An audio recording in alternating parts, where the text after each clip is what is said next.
Welcome back. Chinese state-linked hackers reportedly breaching the email accounts of the U.S. ambassador to China, Nicholas Burns, and another State Department official who traveled to Beijing with Secretary of State Antony Blinken last month. The move may have allowed the hackers to gain insight into the U.S.'s plans ahead of their planned trip to China. Florida Congressman Carlos Gimenez grilled the State Department about top Biden administration officials' recent trips to Beijing during a House Select Committee on China hearing. This happened yesterday. Watch. The point I'm trying to make is that we continue to be asking for all these high-level meetings with high-level officials in China. We continue to do that. Please meet us. Please, can we go over there and all?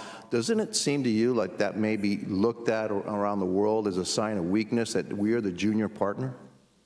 Respectfully, sir, I completely disagree. We think... Fair enough. You disagree. That's fine. We think a responsible country I only have engage. 2 minutes and 40 seconds, so I'll accept your answer. Congressman Carlos Gimenez himself joins me right now. And Congressman, you asked the right question. I don't know how you can disagree with this. We had a spy balloon surveilling the country. We had police stations in America, and they continue in America. They have their own police here. We have our own law enforcement in America. They had a cover-up of COVID-19. Which we never were able to investigate the Wuhan lab. That's just the beginning. The list is long of all the aggression coming at communist China, and yet the U.S. is begging for a meeting over and over again, to the extent that as they were on their way to the meeting, the Chinese hackers are hacking into their accounts. Yeah, it's actually pitiful. Actually, the question that I asked before that, well, when was the last time that the Chinese asked us for a high-level meeting? And he answered that there was that we had agreed to or they had agreed to come over after we asked them to come over. It is pitiful, and he just refused to answer that question. The answer is he can't remember the last time that the Chinese asked us for a high-level meeting. We continue to grovel, at the Chinese, asking for meetings with them, Yellen, Blinken, etc. Please have these meetings with us. And yeah, it makes us look very, very weak in the eyes of the world. Well, I mean, what should be the response? Because, the White House leaks this here and there, reports that they're going to put limitations on investing in companies that are producing chips and quantum. The House Select Committee on China sent letters to 4 U.S. venture capital firms yesterday demanding information about the firms' investments in AI, chip makers, and quantum computing companies in China, Congressman. But, I noticed Sequoia wasn't on the list to get a letter. Sequoia has Sequoia China, Sequoia the U.S. This is one of the premier venture capital firms in America. And yet, a major Chinese individual was running it for the longest time. He was actually a member of the Communist Party. And the Sequoia says, no, this is separate. He runs Sequoia China. That's Neil Shen. He doesn't run Sequoia U.S. But look how many investors they've been able to get into Chinese companies and big money investors in America pretty much funding the expansion of the CCP. Yeah, and not only that, but funding the expansion of the CCP in the area of artificial intelligence. And artificial intelligence, whoever wins the artificial intelligence race is going to have a very dominant position in the world. Look, Maria, artificial intelligence is going to be the way that the wars are fought in the future.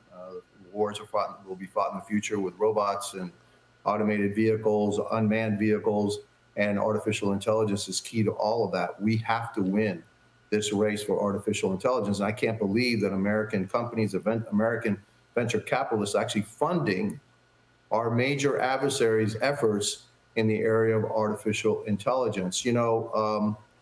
Chasing a buck is going to come back and bite you in the rear one day, and bite us all in the rear one day when we find ourselves under the boot of the Communist Chinese Party.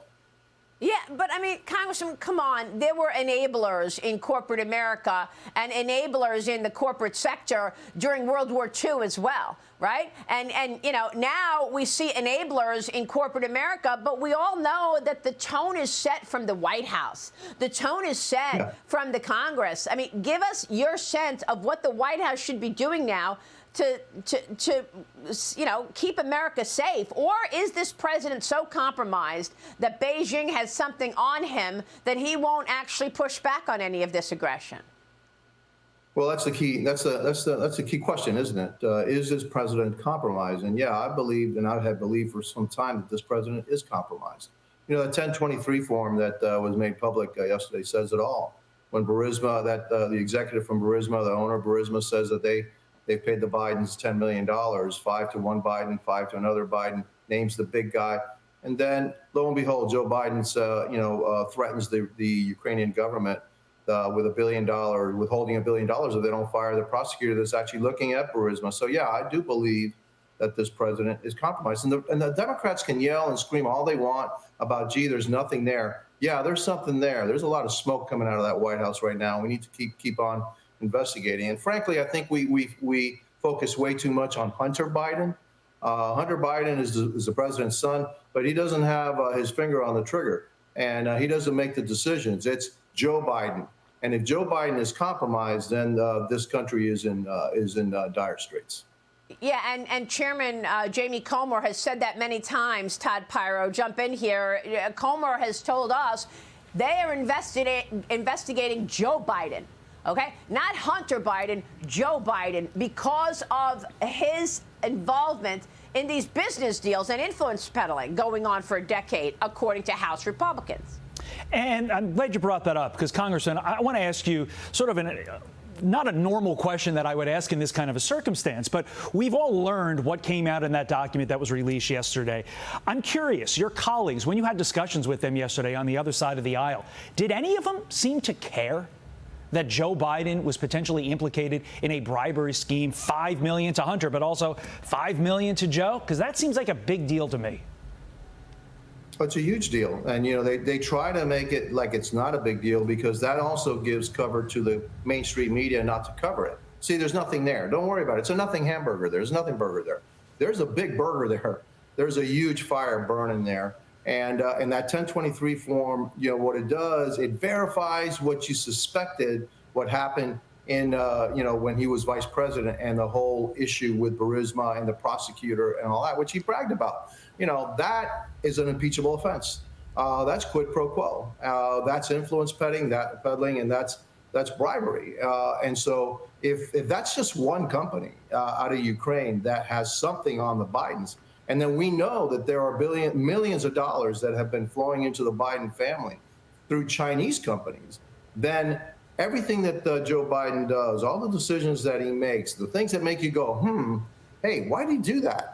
It all comes into focus if you look at it through the lens that, yeah, this president may be compromised. And I know it's difficult for people to believe this, but yeah, this could be the biggest political scandal in American history. Look, there's been presidents that have been corrupt before, but never presidents that have been compromised by foreign adversaries.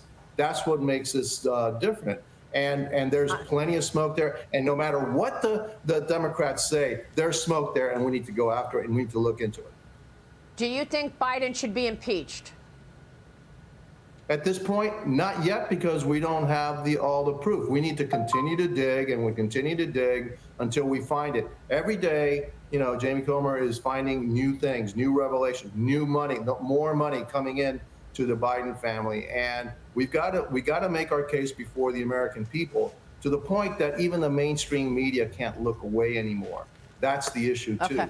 Because half of the people in the country think that he's compromised, and the other half think, no, there's nothing there. It's just the Republicans, you know, with crazy, conspiracy theories. This is not a crazy conspiracy theory. Things are fitting, and they fit pretty well into that narrative that, yeah, this president may be compromised. Truly stunning. Congressman, thank you. We'll be watching all of that. Carlos Gimenez joining us this morning.